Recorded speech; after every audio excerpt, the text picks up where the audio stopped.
lwe lwamutta. Kati gwe wamutta? Senoga ayogera amazima lwe lwamutta. Kati gwe nze ebyama sibiriimu mmwe mumanyi. Bajja kubatuuza mbigambo wano eno. Omanyi kibo Katikkiro n'ebintu by'oleetaleeta nga birina ebyokusaaga. Naye ku nkomerero ya byonna n'owunzika nga nze mba nnondoola lwe lwamutta. olondoola biki oliwo Katikkiro Sawa Katikkiro. Wangi nawe. Kiki okola wano? Poto. Mbuuziza kiki okola wano? Nabadde ngenda wa mukiibi ne musanga wano ne tunyumyamu ng'abataka. Wano we wa Mukiibi. Wano bw'otunula wano we wati. Waliwo amaka ga Mukiibi. Si wamu. Mbadde sinza kuyita ku bataka wano batunyumizaamu ng'abataka. Bano babadde tebalina gye balaga. Mwe basawo mutambula temulina program mutambula butambuzi muzuuga.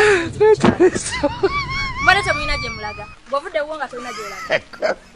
Kye kibatambuzanga okugenda nga muzunga buzunzi w'osanze woyimira osanga woyimirira. N'abakyala. Kiki?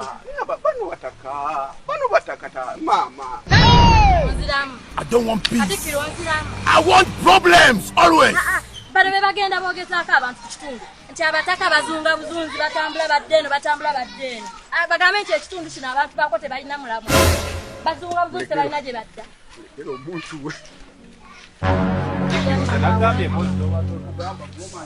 Man. Sebo Katikkiro. Njogedde byonna bye njogedde okumanya atandika okunjooga. Byonna bye njogedde okyayimiridde wano. Ye ate maama oyinza obutanjooga. Oyinza obutanyooma ndowooza bw'ontunuulira bw'oti. Nze ndaba nninganga kinnigiina ekikadde ekyaggwako ekitadde alina makulu. Jangwa. Kale ate ki? Nyombye njogedde byonna bye njogera bali bonna mbagambye bye balina okukola. Oyimiridde.